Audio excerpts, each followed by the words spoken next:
আল্লাহ রাব্বুল আলামিন বলেন, وَإِذَا قِيلَ لَهُمْ آمِنُوا بِمَا أَنزَلَ اللَّهُ قَالُوا نُؤْمِنُ بِمَا أُنزِلَ عَلَيْنَا وَيَكْفُرُونَ بِمَا وَرَاءَهُ وَهُوَ الْحَقُّ مُصَدِّقًا لِمَا مَعَهُمْ قُلْ فَلِمَ تَقْتُلُونَ أَنْبِيَاءَ اللَّهِ মিন ক্বাবলু ইন কুনতুম মুমিনিন। এই আয়াতে মূলত আল্লাহ রাব্বুল আলামিন তাদের একটা দ্বিমুখী আচরণের বিষয়টা উন্মোচন করেছেন। তাদের বিশ্বাস যে দ্বিমুখী বিশ্বাস, তারা যে দুমুখ সাপের মতো, আল্লাহ তাআলা এই আয়াতের মাধ্যমে জানিয়েছেন। আল্লাহ তাআলা বলেন, যখন ইহুদিদেরকে বলা হয় ওয়া ইযা কিলা লাহুম আমিনু বিমা আনজালাল্লাহ, ঈমান আনো, আল্লাহ যে কিতাব অবতীর্ণ করেছেন তার উপরে তোমরা ঈমান আনো, তার মানে তোমরা কোরআনের উপরে ঈমান আনো। তখন তারা কি বলে? তখন তারা বলে ক্বালু নুমিনু বিমা উনজিলা আলাইনা ওয়া ইয়াকফুরুনা বিমা ওয়ারাআহ। কোরআন নাজিল হওয়ার পরে যখন তাদেরকে বলা হলো যে কোরআন নাজিল হয়েছে এর উপরে তোমরা ঈমান আনো, তখন তাদের জবাব কি? তারা বলে, আমরা ঈমান তো এনেছি, আমাদের প্রতি যেই কিতাব নাজিল করা হয়েছে তার প্রতি আমরা ঈমান রাখি। তার মানে তারা বলে, আমরা তো তাওরাতের উপরে ঈমান রাখি, আমাদের উপরে তো তাওরাত নাজিল করা হয়েছে, এটাও তো আল্লাহর কালাম, আমরা এটার উপরে ঈমান আনবো, এটার উপরে ঈমান এনেছি, নতুন করে কোরআনের উপরে আবার ঈমান আনার দরকার কি? বলে এই কথার দ্বারা তারা কোরআনকে অস্বীকার করে। আল্লাহ রাব্বুল আলামিন বলেন ওয়ায়াকফুরুনা বিমা ওয়ারাআহ। আল্লাহ সুবহানাহু ওয়া তাআলা জানায় দেন, ওই তাওরাত ছাড়া যা রয়েছে তা তারা অস্বীকার করে। তার মানে এর আগে তারা ইনজিলকে অস্বীকার করেছে, কোরআন নাজিল হওয়ার পরে তারা কোরআনকে অস্বীকার করেছে। এখন এই তাওরাত, এই ইনজিল, এগুলাও কিন্তু কোরআন আর ইনজিল এটাও কিন্তু তাওরাতের সত্যায়নকারী। আল্লাহ তাআলা বলেন ওয়াহুয়াল হাক্কু মুসাদ্দিকাল লিমা মাআহুম। অথচ আল্লাহ তাআলা বলেন তা সত্য, তাদের নিকটে যে কিতাব রয়েছে আছে তার সমর্থনকারী। তার মানে আল্লাহ তাআলা ইনজিল নাজিল করেছেন, কোরআন নাজিল করেছেন, এগুলাও মূলত তাওরাতের সত্যায়নকারী ছিল। তাওরাত আল্লাহর কিতাব, এটার সত্যায়ন কোরআন করেছে। তবে যখন শেষ নবীর আগমন ঘটছে, ওরাও জানতো শেষ নবী যখন আসবে, শেষ নবীর প্রতি যেই কিতাব নাজিল হবে ওটাই হবে চূড়ান্ত। ওইটা নাজিল হওয়ার পরে এর আগে যত শরিয়ত আছে, যত বিধিবিধান আছে, আল্লাহ তাআলা যেগুলো চান সেগুলোকে পরিবর্ধন করে শেষ নবী এবং তার উপরে নাজিলকৃত কিতাবের আলোকে এক এমন পূর্ণাঙ্গ শরীয়ত আল্লাহ দিবেন যার উপরে ঈমান আনা গোটা বিশ্ববাসীর উপরে জরুরি হয়ে যাবে। এজন্য একদিন হযরত ওমর রাদিয়াল্লাহু তাআলা আনহু তাওরাতের একটা কপি পড়তেছিলেন। নবীজি জিজ্ঞাসা করছেন, কি ব্যাপারে পড়ো কেন? ভালো ভালো কিছু কথা আছে। নবীজি সাল্লাল্লাহু আলাইহি ওয়াসাল্লাম তখন বললেন, ওমর, আজকে যদি নবী মূসা বেঁচে থাকতো তাহলে তারও আমার শরীয়তের অনুসরণ করা লাগতো। সুবহানাল্লাহ। মূসা আলাইহিস সালামের উম্মত এটা জানতো শেষ নবী আসবে, ওখানেই চূড়ান্ত হবে। তবে অহংকার কি? কোরআন আর রাসূলকে অস্বীকার করার কারণ কি? যে কোরআন আর রাসূল তাদের বংশ থেকে আসে নাই, নবী যেহেতু তাদের বংশ থেকে আসে নাই, এই জন্য অহংকারের কারণে তারা নবীজিকে অস্বীকার করত। এরপরে আল্লাহ রাব্বুল আলামিন তাদেরকে বলেন, নবী আপনি বলে দেন, কুল ফালিমা তাকতুলুনা আম্বিয়া আল্লাহি মিন ক্বাবলু ইন কুনতুম মুমিনিন। তোমরা যে এত ঈমানদার বলে দাবি করতেছ যে আমাদের উপরে যা আছে তার উপরে আমরা ঈমান এনেছি, অতীতের নবী রাসূলগণকেও তোমরা মানো এই ঘোষণা দিচ্ছ, তবে তোমরা শুনে নাও, তবে কেন এর পূর্বে আল্লাহর নবীগণকে তোমরা হত্যা করেছ? যদি তোমরা ঈমানদার হয়ে থাকো এর জবাব দাও। এরা জাকারিয়া আলাইহিস সালামকে হত্যা করেছে, ইয়াহইয়া আলাইহিস সালামকে হত্যা করেছে। ঈসা আলাইহিস সালাম যখন তাদের ভ্রান্তি, তাদের পাপাচার, তাদের এই ঐশী বিধানের বিকৃতির ব্যাপারে তাদেরকে সাবধান করেছেন, তারা ঈসা আলাইহিস সালাতু ওয়াস সালামকে হত্যার অপচেষ্টা করেছে। শুধু তাই নয়, তারা যে কোরআন নাজিল হওয়ার পরে বলে যে আমরা তাওরাতের উপরে ঈমান এনেছি, মুসা আলাইহিস সালামের পূর্ণাঙ্গ অনুসরণ করি, কিন্তু মুসা আলাইহিস সালাম যখন দুনিয়ায় ছিলেন তখন কি তারা মুসা আলাইহিস সালামের পূর্ণ অনুসরণ করছে? করে নাই। আল্লাহ ওই চিটিংবাজির কথা স্মরণ করায় দিচ্ছেন যে এখন বলতেছ যে আমাদের উপরে যেই কিতাব নাজিল হয়েছে এটার উপরে আমরা যথাযথভাবে ঈমান এনেছি, অথচ মুসা আলাইহিস সালামকে যখন আমি তাওরাত দিয়েছিলাম, কত মুআজিজা দিয়েছিলাম, তখন সামান্য যখন কয়েকদিনের জন্য তুর পর্বতে গেছে আর তোমরা একটা বাছুররে তোমাদের উপাস্য বানায় নিছো, আর এখন বলতেছ যে আমরা আমাদের উপরে নাজিলকৃত কিতাবের উপরে ঈমান এনেছি। এটা বলার মাধ্যমে কোরআনকে অস্বীকার করতেছ, মুহাম্মাদুর রাসূলুল্লাহকে অস্বীকার করতেছ। আল্লাহ সেই কথা স্মরণ করায় দিচ্ছেন তাদের। আল্লাহ তাআলা বলেন, ওয়ালাকাদ জাআকুম মূসা বিল বাইয়িনাতি সুম্মা ইত্তাখাযতুমুল ইজলা মিন বাদিহি ওয়া আনতুম যালিমুন।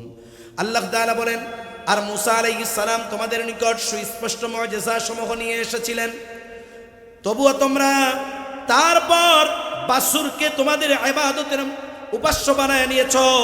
বস্তুত তোমরা জালেম। বলে মূসা আলাইহিস সালাতু ওয়াস সালাম, আল্লাহ তাআলা কত মুআজিজা ওনাকে দান করেছেন, একের পর এক বলতে গেলে রাত পার হয়ে যাবে। মূসা আলাইহিস সালামকে আল্লাহ মুআজিজা দান করেছে।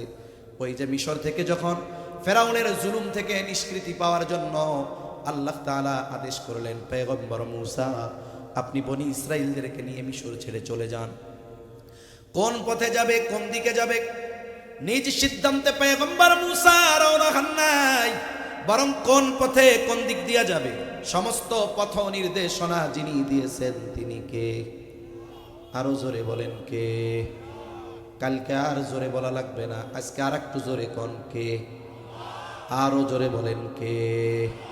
এই মিয়া, আল্লাহর কথা, আল্লাহর আওয়াজ, আল্লাহর নামের আওয়াজ এত আস্তে হইলে হবে নাকি? নাকি গলা ঠিক রাখতেছেন যে হুজুর ফেব্রুয়ারি মশাইতেছে?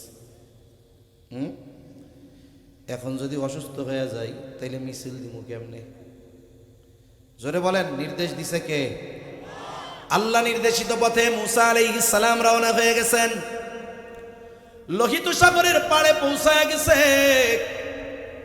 ইতিমধ্যে খবর চলে গেছে, ও ফেরাউন, তোমার শত্রু মূসা বনি ইসরাইলদেরকে নিয়ে মিশরে ছেড়ে চলে যায়। শত্রু হাত ছাড়া হয়ে গেল। তাফসীরের মধ্যে আসছে 6 লক্ষ সশস্ত্র সৈন্য নিয়ে ফেরাউন মূসা আলাইহিস সালাম আর বনি ইসরাইলদেরকে ঘিরে ধরছে। 3 দিক দিয়া ঘিরে ধরছে। একদিকে সমুদ্র, বনি ইসরাইলেরা ভীত সন্ত্রস্ত হয়ে গেছে। তারা বলতেছে, ইন্না লামুদরাকুন, ও মূসা আমরা ধরা পড়ে গিয়েছি। এখনো ধরা পড়ে নাই। শত্রু বাহিনী এমন সিস্টেমে আসতেছে, ধরা পড়া ছাড়া উপায় নাই। হয়তো ওদের তরবারির আঘাতে মরতে হবে, নাইলে সমুদ্রের মধ্যে হাবুডুবু খেয়ে মরতে হবে। যুদ্ধ করার অস্ত্র নাই, পার হওয়ার কোনো বাহন নাই। তাহলে ধরা পড়তে আর বাকি আছে নাকি?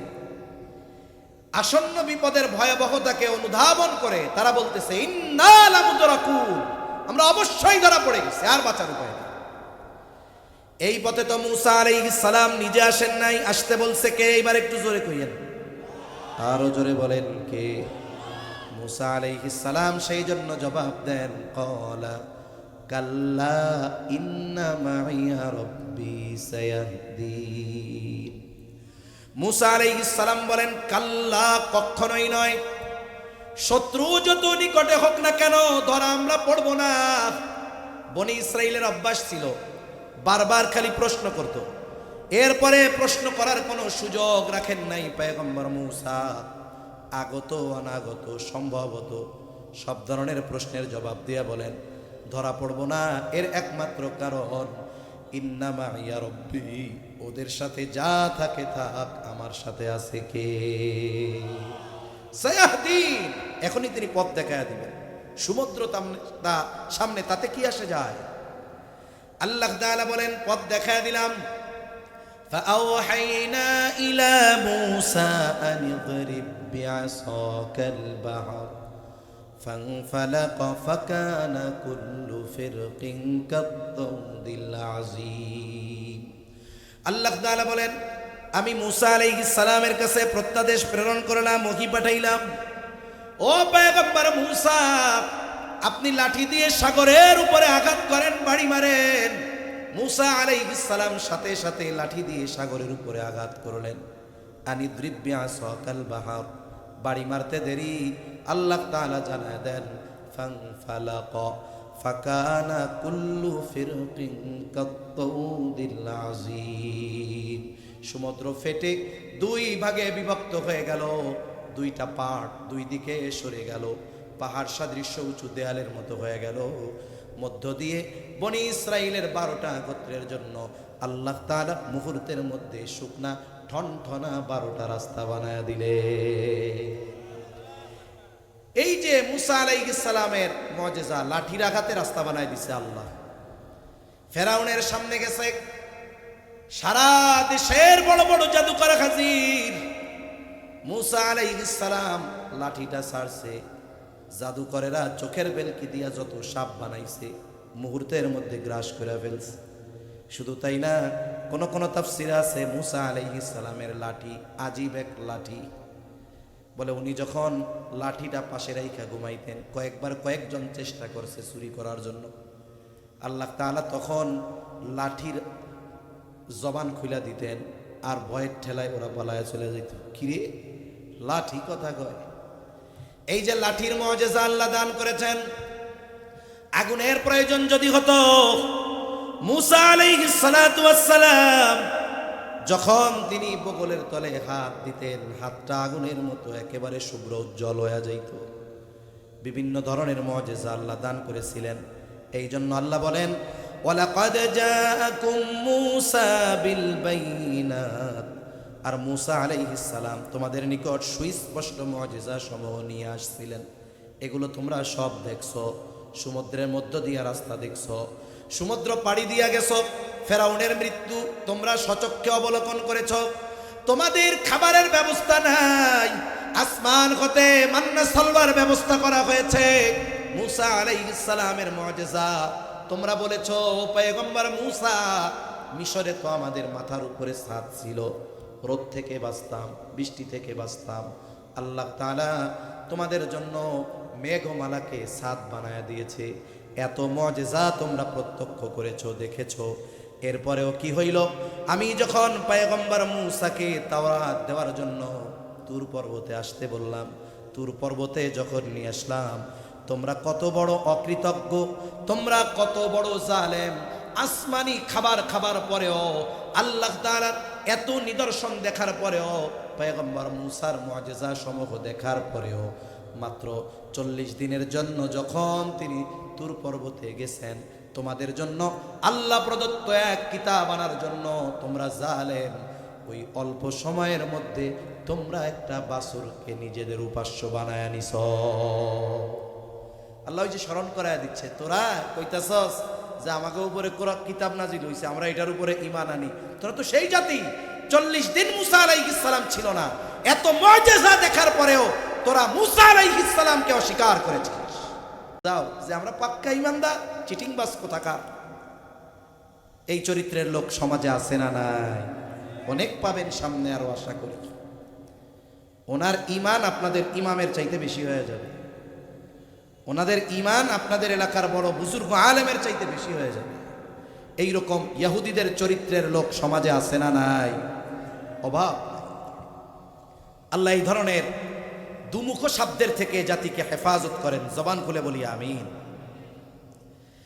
এরপরে আল্লাহ রাব্বুল আলামিন জানায় দেন, وَإِذْ أَخَذْنَا مِيثَاقَكُمْ وَرَفَعْنَا فَوْقَكُمُ الطُّورَ خُذُوا مَا آتَيْنَاكُمْ بِقُوَّةٍ وَاسْمَعُوا قَالُوا سَمِعْنَا وَعَصَيْنَا وَأُشْرِبُوا فِي قُلُوبِهِمُ الْعِجْلَ بِكُفْرِهِمْ قُلْ بِئْسَ مَا يَأْمُرُكُمْ بِهِ إِيمَانُكُمْ ইন কুনতুম মুমিনিন। আল্লাহ তাআলা এইবার তাদেরকে ওই ওয়াদাগুলোর কথা স্মরণ করায় দিলেন। কোন ওয়াদা?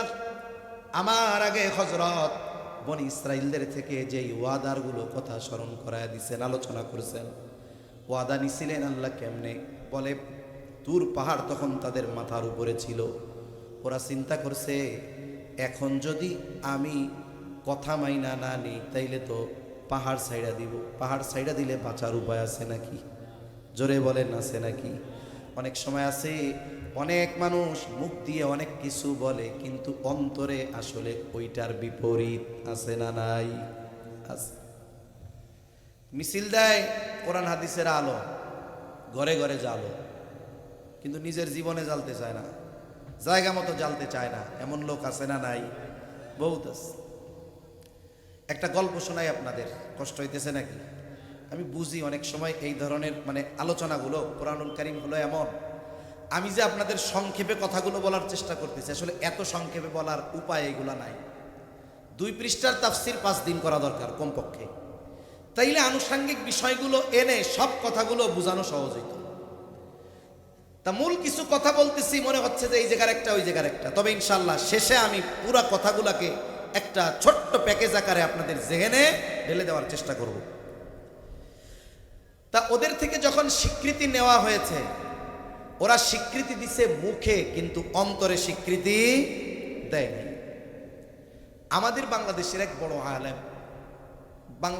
বড় আলেম, উনি একবার ডাকাতির খপ্পরে পড়ছে। ডাকাতরা ওনার সব জিনিসপত্র নিয়ে গেছে, মোবাইল, টাকা পয়সা সব নিছে, এবং সেই আলেমকে ডাকাতরা চিনতে পারছে। লাস্টে গাড়ির ক্ষতি টতি করে নাই, টাকা পয়সা মোবাইল টোবাইল সব নিয়ে গেছে না। যাওয়ার সময় ডাকাতরা হাতে তো অস্ত্র টস্ত্র আছে, হুজুরে খুব কাকুতি মিনতির সাথে বলে, হুজুর আমাদেরকে মাফ করে দিন হুজুর। আর একজন বলছে, হুজুর মাফ করছেন তো? বলেন তো এই টাইমে যদি হুজুর কয় না মাফ করি নাই, বিপদ আসেনি? জোরে কন আসেনি? বিপদ আছে। উনি তখন মুখে কইছে, হ্যাঁ মাফ করে দিলাম। আসলে কি যে কামটা করছে এটা কি মাফ করার মতো? কেন কওয়া লাগছে? যেন আহত না হইতে হয়। বনি ইসরাইল ওই সময় ওই যে যখন ওয়াদাগুলো নিছে, আগের আয়াতে, আগের রুকুতে আব্দুল মান্নান কাসেমি হাফিজাউল্লাহ খুবই গুরুত্বপূর্ণ আলোচনা করছেন, সুন্দরভাবে, অনেক সুন্দর, আমার শুনতে ভালো লাগতেছিল। বিষয়গুলো বলতেছে, এই বিষয়গুলোর ব্যাপারে ওয়াদা নিছে, তখন মাথার উপরে ছিল তুর পাহাড়। ওয়াদা যখন চাইছে, মাথার উপরে কি পাহাড়? ওরা চিন্তা করছে, পরে যা করি করলাম, মনে যা আছে থাক, আগে কই যে হ্যাঁ আল্লাহ এগুলোর ব্যাপারে ওয়াদা করলাম। কিন্তু আসলে আন্তরিকভাবে কি তারা ওয়াদা করছে? করেনি। আল্লাহ সেই কথা মনে করায় দেন। আল্লাহ তাআলা বলেন, وَإِذْ أَخَذْنَا مِيثَاقَكُمْ وَرَفَعْنَا فَوْقَكُمُ الطُّورَ। আল্লাহ তাআলা বলেন, যখন আমি তোমাদের থেকে অঙ্গীকার নিয়েছিলাম এবং তোমাদের উপরে তুর পর্বতকে তুলে ধরেছিলাম, সাথে সাথে এই কথা বলেছিলাম, খুযু মা আতাইনাকুম বিকুওয়াতিন ওয়াসমাউ। আল্লাহ তাআলা বলেন, আমি তোমাদের থেকে এই ওয়াদা নিয়েছিলাম, আমি তোমাদের যা দিলাম তা দৃঢ়ভাবে ধরো ও শোনো। ধরো মানে আমল করো, একাগ্রতার সাথে শোনো, আমল করো। বনি ইসরাইলদেরকে দেওয়া হয়েছিল তাওরাত। তাওরাতের অনেক কথা কোরআনে আছে, যেমন ওই যে বিষয়গুলোর প্রতিশ্রুতি, ওগুলো তো তাওরাতে আছে, কিন্তু আল্লাহ আমাদেরকেও জানায় দিয়েছেন যে এই বিষয়গুলোর ব্যাপারে ওয়াদা নিয়েছিলাম। আল্লাহ তাআলা তাদের বললেন, এই বিষয়গুলো একাগ্রতার সাথে শোনো, দৃঢ়ভাবে ধরো, তার মানে তোমরা আমল করো। যেমন নবীজি এক হাদিসের মধ্যে বলেন, তারাকতু ফীকুম আমরাইন লান তাদিল্লু মা তামাসসাকতুম বিহিমা কিতাবাল্লাহি ওয়া সুন্নাতা রাসূলি। নবীজি বলেন, আমি তোমাদের জন্য দুটো জিনিস রেখে যাচ্ছি। কয়টা জিনিস? একটা হলো আল্লাহর কিতাব, আর একটা হলো তার নবীর সুন্নাত। এই দুইটা জিনিসকে তোমরা যদি আঁকড়ে ধরো, তাহলে তোমরা কখনো পথভ্রষ্ট হবা না। আঁকড়ে ধরা মানে কি? এই যে কোরআন আর হাদিস একেবারে কার সাথে সুপারগুলো দিয়ে লাগাইতো না, এটা আঁকড়ে ধরা মানে কি? যথাযথভাবে এগুলোর উপর আমল করা, অনুসরণ করা। এটা যারা করবে তারা পথভ্রষ্ট হবে না। আল্লাহ তাআলা বললেন যে এই বিষয়গুলোর ওয়াদা নিয়েছি, এগুলো শোনো, সাথে সাথে দৃঢ়ভাবে ধরো, আর এগুলোর উপরে আমল করো। এটাই মূল উদ্দেশ্য। কিন্তু বলেন তো, তারা মুখে যা বলুক, অন্তরে যদি নাও মানে, দুনিয়ার কেউ না বুঝলেও অন্তরের খবর যিনি জানেন তিনি কে? আল্লাহ তাআলা বলেন, তোমরা কি করলা? ক্বালু সামি'না ওয়া আসাইনা। তোমাদেরকে বললাম এগুলো দৃঢ়ভাবে ধরো, শোনো, আমল করো। আর তোমরা কি কইলা? আল্লাহ সামি'না, আমরা শুনলাম, আর মনে মনে কইছো আসাইনা, আমরা এগুলো মানব না। ওই ফাঁকির কথাও কিন্তু আল্লাহ তাআলা জানতেন, ঠিক কিনা বলেন? এরপরে আল্লাহ তাআলা বলেন, ওয়া উশরিবু ফি কুলুবিহিমুল ইজলা বিকুফরিহিম ফাকালিলাম মা ইউমিনুন। এই যে আল্লাহর আদেশ মেনে না নেওয়া, আল্লাহর হুকুম আহকাম মেনে না নেওয়ার কারণে আল্লাহ তাআলা ওদের হৃদয়ে, ওদের কুফরির কারণে, ওই যেই বাসুরের প্রতি তারা আকৃষ্ট হয়েছিল, এই কুফরির কারণেই আল্লাহ তাআলা ওই মানুষগুলাকে ওই বাসুর পূজার প্রতি আল্লাহ তাআলা আকৃষ্ট করে প্রবিষ্ট করে দিয়েছিলেন। এগুলো কুফরির কারণে। এজন্য মনে রাখতে হবে, যখন কোনো পাপীর পাপাচারের সীমা পার হয়ে যায়, আল্লাহ তাআলা তখন তারে আরো পাপ করতে দেয়। অনেক সময় আমরা আফসোস করি না, আরে বড় জালেম, এর কি আল্লাহ চোখে দেখে না? আরে দেখে, তবে আল্লাহ এরপরেও পাপ করার সুযোগ দেয় কেন বলেন তো? 2 তালাক থেকে যদি একটা মর পইড়া যায়, অধিকাংশ সময় হাত পা ভাঙবে, আশা করা যায় মরবে না যদি মাথা টাথা শক্ত জায়গা না পড়ে। কিন্তু ওইটার যদি 200 তালাক থেকে ফালানো হয়, কি হবে কন্যা? বত্তা হয়ে যাবে, খুঁজা পাওয়া যাবে না, এমন অবস্থা হবে। পাপীকে পাপ করার সুযোগ আল্লাহ কেন দেন? পাপের প্রতি আকৃষ্ট কেন করে দেন? ওর শাস্তির মাত্রা বাড়ানোর জন্য। আল্লাহ রাব্বুল আলামিন এরপরে বলেন, কুল বি'সা মা ইয়া'মুরুকুম বিহি ঈমানুকুম ইন কুনতুম মুমিনিন। হাবিব, আপনি বলে দেন, তোমরা যদি বাস্তবেই ঈমানদার হয়ে থাকো, তবে তো তোমাদের ঈমান তোমাদের প্রতি অতি নিকৃষ্ট বিষয়ের শিক্ষা দেয়। তোমরা যে কইছো আমরা তাওরাতের উপরে ঈমান এনেছি, আমরা তাওরাত মানি, এই তাওরাতেই তো আল্লাহ তাআলা আখেরি জামানার পয়গম্বরের কথা বলছে, ঠিক কিনা বলেন? আখেরি জামানার নবীর ঈমান উপরে ঈমান আনার কথা বলেছে, কোরআনের উপরে ঈমান আনার কথা বলেছে। শুধু তাই না, তাওরাত ইনজিলের মধ্যে রাসূল সাল্লাল্লাহু আলাইহি ওয়াসাল্লামের সাথীগণ যারা, সাহাবায়ে কেরাম যারা, তাদের চরিত্রের কথা পর্যন্ত বর্ণনা হয়েছে। তা তাওরাতের কথাই তো তোমরা অস্বীকার করলা। আসলে তোমরা চিটিংবাজ, তোমরা কোরআনও মানো না, তাওরাতও মানো না। আল্লাহ রাব্বুল আলামিন এরপরে বলেন, কুল ইন কানাত লাকুমুদ দারুল আখিরাতু ইনদাল্লাহি খালিসাতাম মিন দুনিন নাসি ফাতামান্নাউল মাউতা ইন কুনতুম সাদিকিন। আল্লাহ রাব্বুল আলামিন এরপরে খুব সুন্দরভাবে জানায় দেন যে তাদের পার্থিব জীবনের অতিমাত্রার চাহিদা মূলত তাদেরকে দিন বিমুখ করে রেখেছিল।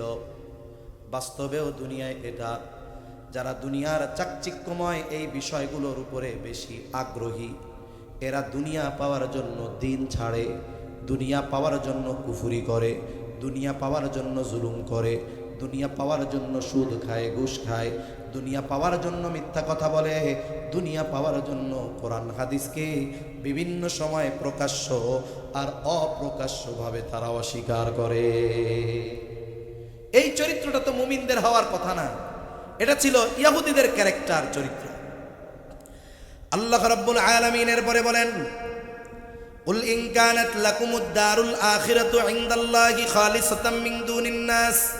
হাবিব, আপনি বলে দেন, যদি আখিরাতের ঘর আল্লাহর নিকট অন্যান্য মানুষ ছাড়া এককভাবে তোমাদের জন্যই হয়ে থাকে।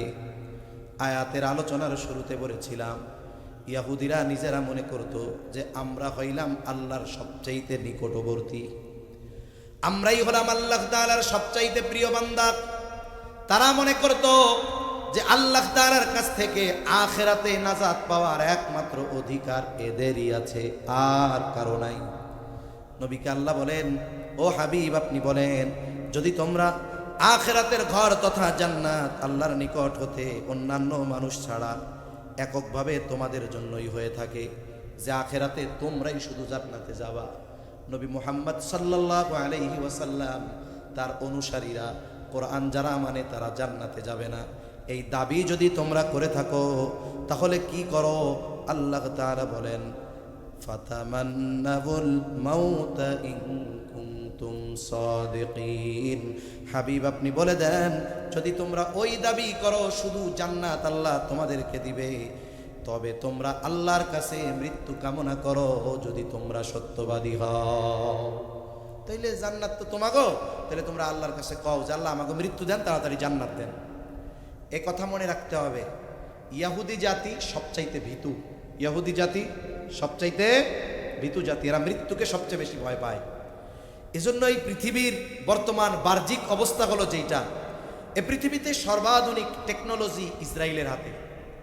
আমেরিকার মাধ্যমে কিছু প্রকাশ পায়, কিন্তু এর মূল উৎস হলো ইসরায়েল।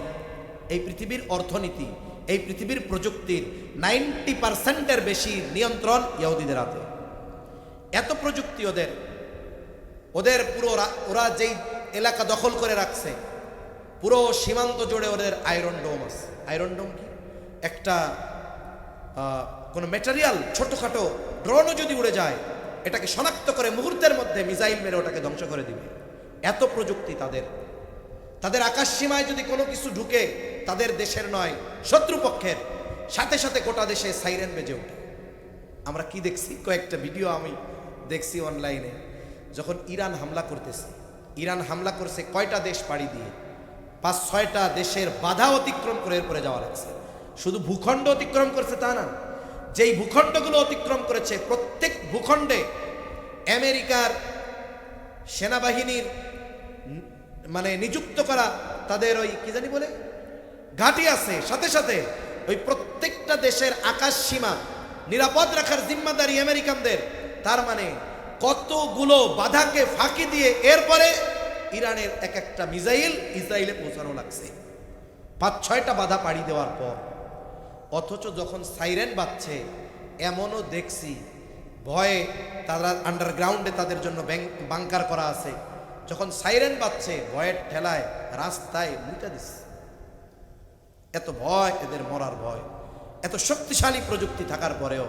এজন্য আল্লাহ বলেন, ও আমার হাবিব, ওরা তো বলে যে আমরাই আল্লাহর কাছে পছন্দের পাত্র, জান্নাত শুধু আমাদের, তাইলে এত দেরি করার দরকার কি? ওদেরকে বলেন যে আল্লাহ আমাকে মৃত্যু দেন। ওরা চিন্তা করছে যে যতই অস্বীকার করি না কেন, মুহাম্মদ সাল্লাল্লাহু আলাইহি ওয়াসাল্লাম তো নবী, কোরআন তো আল্লাহর নাজিলকৃত কিতাব, কোনো সন্দেহ নাই। মৃত্যু যদি কামনা করি তাইলে দুনিয়ায় যে কয়দিন যা পাইতাম হইয়াও শেষ। এই জন্য ভয়ের ঠেলায় এরা কখনো নিজেদের মৃত্যু কামনা করতো না, এরা মৃত্যুর ব্যাপারে খুব ভীত। এরপরে আল্লাহ তাআলা বলেন, কথা শেষ, ওয়ালাই ইয়াতামান্নাউহু আবাদাম বিমা কদ্দামাত আইদিহিম ওয়াল্লাহু আলিমুম বিয-যালিমিন। আল্লাহ তাআলা বলেন, হাবিব আপনি ওদের যদি বলেন যে তোমরা যেহেতু আল্লাহর একমাত্র পছন্দের পাত্র, জান্নাতের হকদার, আল্লাহর কাছে তাইলে মৃত্যু কামনা করো, তাড়াতাড়ি জান্নাতে চলে যাও। আল্লাহ বলেন, হাবিব তারা কখনোই কিছুতেই মৃত্যু কামনা করবে না। ওয়ালা ইয়াতামান্নাউহু আবাদা, কখনোই তারা বলবে না আল্লাহ আমাকে মৃত্যু দেন। কেন বলবে না? বিমা কদ্দামাত আইদিহিম আল্লাহু আলিমুম বিয-যালিমিন। মৃত্যু কামনা না করার কারণ হলো তাদের সেই সমস্ত পাপ, যেই সমস্ত পাপগুলো তারা আখেরাতে যাওয়ার আগে আখেরাতের শাস্তির জন্য পাঠায়া দিছে। যেমন আল্লাহ তাআলা ইমানদারদেরকে উদ্দেশ্য করে বলেন, হে ইমানদারেরা, ইয়া আইয়ুহাল্লাযীনা আমানুত্তাকুল্লাহ ওয়াল তানজুর নাফসুম মা কদ্দামাত লিগাদ।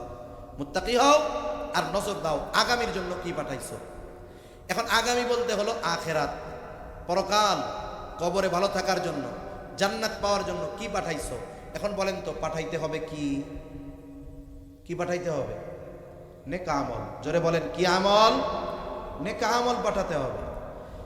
আর ওরা তো আখেরাতের জন্য নেক আমল পাঠাইতে পারে নাই, পাঠাইছে তো পাপ।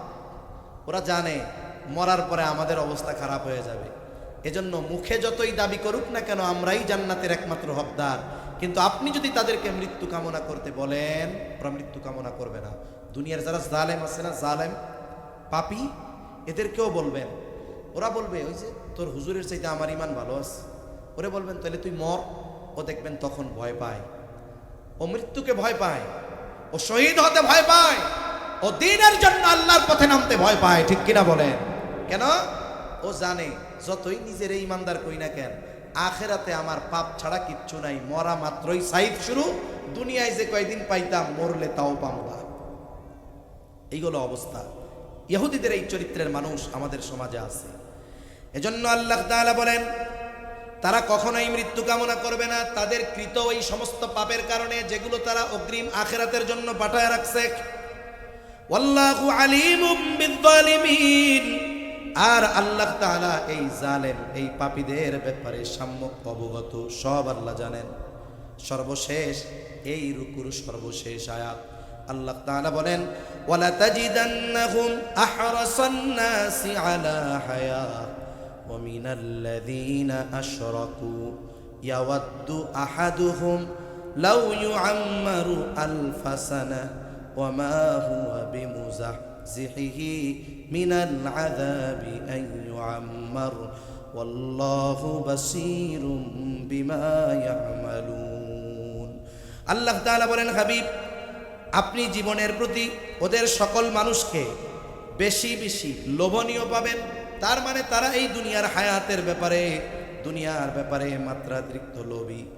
এমনকি মুশরিকদের থেকেও ইহুদি যারা, তারা দুনিয়ার ব্যাপারে বেশি লোভী। দুনিয়া কেমনে উপার্জন করতে হবে এই পৃথিবীতে সবচাইতে ভালো বোঝে ইহুদিরা। দুনিয়ার প্রতি মাত্রাতিরিক্ত লোভ থাকার কারণে এই দুনিয়া কেমনে উপার্জন করতে হবে এটা মুশরিকদের চাইতে ইহুদিরা ভালো জানে। এজন্য মাত্রাতিরিক্ত দুনিয়ার লোভ, দুনিয়ার অর্থের লোভ, এটা হলো ইহুদিদের খাসলাত, ইহুদিদের অভ্যাস। এরপরে আল্লাহ রাব্বুল আলামিন বলেন ওদের একজন এমন কামনা করে, ওদের মধ্যে মানুষেরা এমন কামনা করে যদি ওকে 1000 বছর আয়ু দেওয়া হতো, তার মানে ও চিন্তা করে হায় রে যদি 1000 বছর বাঁচতে পারতাম। ইয়াওয়াদ্দু আহাদুহুম লাউ ইউআম্মারু আলফা সানা, বাঁচমু 60 বছর 70 বছর, আহারে যদি আমি 1000 বছর বাঁচতে পারতাম। আল্লাহ তাআলা বলেন ওয়ামা হুয়া বিমুযাহজিহি মিনাল আযাবি আন ইউআম্মার, বলেন তো ও যদি 1000 বছর হায়াত পায়, সে যে পাপ করেছে ওই পাপের শাস্তি থেকে বাঁচতে পারবে নাকি? ও দীর্ঘ আশা কামনা করে, হায়াত কামনা করে, কিন্তু ও যদি 1000 বছর হায়াত পেয়েও যায়, ওই দীর্ঘায়ু তার কর্মের কারণে যেই আযাব তার জন্য বরাদ্দ হয়েছে ওটা থেকে তাকে কেউ বাঁচাতে পারবে না। আল্লাহ তাআলা বলেন আল্লাহু বাসীরুম বিমা ইয়ামালুন, আল্লাহ তাআলা খুব ভালো করেই দেখেন ওরা যা কিছু করে। এবার আসেন একবারে এই যে কোরআনের আয়াতগুলো শুনলাম, এই সবগুলা তো পাইছি, কি কন পাইছি। এবার এর মধ্যে মূল শিক্ষাগুলো কি, একেবারে সংক্ষিপ্ত সারে আমরা এই কথাগুলো জানবো, এই বিষয়গুলোই আমরা মনে রাখবো ইনশাআল্লাহ। 1 নাম্বার 11তম রুকুর যেই মূল শিক্ষা প্রথমটা, কেউ যদি মনে করে আল্লাহ আমাকে স্পেশালভাবে নির্বাচিত করেছেন নাজাত দেওয়ার জন্য, এই নিজেকে স্পেশাল কিছু মনে করা এটা কখনোই সমীচীন নয়। নিজেদের স্পেশাল কিছু মনে করতো ইহুদিরা, নিজেরা নিজেদেরকে জান্নাতের একমাত্র দাবিদার মনে করত। এই ছিল তাদের প্রথম বিষয়টা। এর থেকে শিক্ষা কি পাইলাম আমরা? আমরা নিজেদের স্পেশাল কিছু মনে করব না। কিছু নেক আমল করতে পারলে মনে করব না আল্লাহর প্রিয় বান্দা হয়ে গেছে। কিছু ভালো কাজ করলে অহংকার করব না। অনেক সময় শয়তান ভালো কাজ নষ্ট করার যেই ফাঁদ ব্যবহার করে সেটা হলো নেক আমলের পরে ওই আমলের দ্বারা নিজের অন্তরের মধ্যে একটা আত্মতৃপ্তি, তুষ্টতা ভাব জাগ্রত করে দেয়। সে খুশি হয় আমি অনেক ইবাদত করে ফেলেছি। এরপরে যেই বিষয়টা, সত্যকে মেনে নেওয়ায় আমরা অভ্যস্ত হব। এই ইহুদিরা সত্য জানার পরেও মানে নাই। একটা হলো সত্য জানে নাই, অজ্ঞতার কারণে মানে নাই। না না, ইহুদিরা সত্যটা জানতো, জানার পরেও তারা মানে নাই। আল্লাহর রসুলের ব্যাপারে জানতো, কোরআনের ব্যাপারে জানতো, কিন্তু এরপরেও তারা কেন মানে নাই? অহংকার, বিদ্বেষ, জাগতিক স্বার্থের কারণে, পার্থিব কিছু লোভনীয় বিষয়ের কারণে এই মানুষগুলো সত্য জানার পরেও মেনে নেয় নাই। আমাদের দেশেও কিছু মানুষ আছে, সে হকটা জানে, কিন্তু কিছু অর্থ, জাগতিক কিছু প্রভাব, কিছু ক্ষমতার কারণে ওই সত্যটাকে জানার পরেও সে অস্বীকার করে। এমন লোক আছে না নাই? খবরদার, এ কাজ যেন আমাদের মাধ্যমে না হয়। আলহামদুলিল্লাহি রাব্বিল আলামিন ওয়াল আকিবাতু লিল মুত্তাকিন ওয়াসসালাতু ওয়াসসালামু আলা খায়রি খালকিহি মুহাম্মাদিন ওয়া আলা আলিহি ওয়া আসহাবিহি আজমাইন। ربنا ظلمنا أنفسنا وإن لم تغفر لنا وترحمنا لنكونن من الخاسرين. ربنا آتنا في الدنيا حسنة وفي الآخرة حسنة وقنا عذاب النار. ربنا لا تزغ قلوبنا بعد إذ هديتنا وهب لنا من لدنك رحمة إنك أنت الوهاب. رب العالمين দীর্ঘ সময় দিনই আলোচনা করার পরে গুনাহমাখা হাত আমরা তুলে ধরেছি। আয় আল্লাহ, যে যেখান থেকে হাত উঁচু করেছে আমাদের বিগত জীবনের সব ধরনের গুনাহগুলো মাফ করে দেন। আমাদের আত্মীয় স্বজন যে যেখানে আছে মাফ করে দেন। যারা দুনিয়া ছেড়ে চলে গেছে মাফ করে কবরগুলো জান্নাতের টুকরো বানায়া দেন। আয় আল্লাহ, আজকের এই মাহফিল কবুল করে নেন, কত দিনও ছিল কবুল করে নেন। ওলামা হযরত যত কিছু আলোচনা করেছে, যে যতটুকু শুনেছে, প্রয়োজনীয় কথাগুলো স্মরণ রেখে আমলের কথাগুলো আমলে পরিণত করার তৌফিক দান করেন রব্বুল আলামিন। খাস করে মাহফিল কামিয়াবির জন্য যে যেভাবে সহযোগিতা করেছে, সকলের সকল ধরনের সাহায্য সহযোগিতা কবুল করে নেন। মাহফিলকে এলাকার হেদায়েতের জরিয়া বানায় দেন। আয় আল্লাহ, মাহফিল জারি রাখার জিম্মাদারি আপনি নিয়ে নেন। আয় আল্লাহ, খাস করে মালিক অভাবীর অভাব দূর করে দেন, ঋণগ্রস্তের ঋণ পরিশোধের তৌফিক দেন, হারাম হালাল বেঁচে চলার তৌফিক দেন, বরকতময় প্রশস্ত রিজিক আল্লাহ আপনি দান করেন। আয় আল্লাহ, আপনার এবং আপনার হাবিবের আনুগত্যশীল পরিপূর্ণভাবে হওয়ার তৌফিক আপনি দান করেন রব্বুল আলামিন। আমাদের যাদের মা বাবা দুনিয়া ছেড়ে চলে গেছে, গুনার কারণে যদি কারো মা বাবার কবরে আযাব হয়, কবরের আযাব মাফ করে দেন, কবরগুলো জান্নাতের টুকরো বানায়া দেন। কিয়ামতের দিন হিসাব সহজ করে জান্নাতের ব্যবস্থা করে দিয়েন। আয় আল্লাহ, খাস করে আশেপাশে যত কবরস্থান আছে, যত মুমিন মুমিনাত শায়িত আছে, সকলের কবরগুলো আপনি জান্নাতের টুকরো বানায়া দেন। আয় আল্লাহ, দুনিয়ায় থাকতে থাকতে আখিরাতের পাথেও সংগ্রহ করার তৌফিক দিয়েন মালিক। আয় আল্লাহ, তামাম দুনিয়ার মুসলমানদের জানমাল আপনি হেফাজত করেন। আয় আল্লাহ, পৃথিবীর যেখানেই মুসলমান নির্যাতিত, আপনি তাদের জন্য সাহায্যকারী হয়ে যান। আমাদেরকেও মাজলুম ভাইদের পাশে সশরীরে দাঁড়ানোর তৌফিক দেন। আয় আল্লাহ, মা বোনদের কবুল আর মঞ্জুর করে নেন। আয় আল্লাহ, 5 ওয়াক্ত নামাজ যথাযথভাবে আমাদের সবাইকে আদায় করার তৌফিক দেন। সকল প্রকার পাপাচার, অনাচার, অশ্লীলতা থেকে বেঁচে থাকার তৌফিক ও হিম্মত দেন আল্লাহ রব্বুল আলামিন। আমাদের দেশের উপরে আপনি খাস রহমত নাজিল করেন, আসমানি জমিনি সকল বালা মুসিবত থেকে হেফাজত করেন। আয় আল্লাহ, যারা অসুস্থ আছে সুস্থতা দান করেন। অনেকে দোয়া চেয়েছে আল্লাহ, কে কোন উদ্দেশ্যে দোয়া চেয়েছে আপনার জানতে বাকি নাই। প্রত্যেকের মনের নেক চাওয়া, নেক আশা আল্লাহ আপনি কবুল করে নেন রব্বুল আলামিন।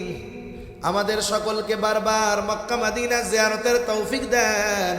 আয় আল্লাহ, আমাদের সকল প্রকার কল্যাণ দেন, সব কল্যাণ থেকে আল্লাহ আপনি হেফাজত করেন। দেশের উপরে খাস রহমত নাজিল করেন, আসমানি জমিনি সকল বালা মুসিবত থেকে হেফাজত করেন। ইসলামের ব্যাপারে, দ্বীনের ব্যাপারে, দেশের ব্যাপারে দলমত নির্বিশেষে ঐক্যবদ্ধ থাকার তৌফিক দেন। আয় আল্লাহ, ষড়যন্ত্রকারীদের মুখোশ উন্মোচন করে দেন রব্বুল আলামিন। আমাদের একে অপরের প্রতি হৃদ্রতা, ভালোবাসা আপনি বাড়ায়া দেন রব্বুল আলামিন। কখন পরকালের ডাক চলে আসে বলা যায় না। আয় আল্লাহ, মালাকুল মউত যখন চলে আসবে, আপনার সকল বান্দার জবানে আপনি তাওহীদের কালিমা নসিব করে দিয়ে। আল্লাহুম্মা ইন্না নাউযু বিকা মিনাল হাম্মি ওয়াল হাযান ওয়াল আজজি ওয়াল কাসাল ওয়াল জুবনি ওয়াল বুখুল ওয়া যালা'id দাইন ওয়া গলাবাতির রিজাল। রব্বুল আলামিন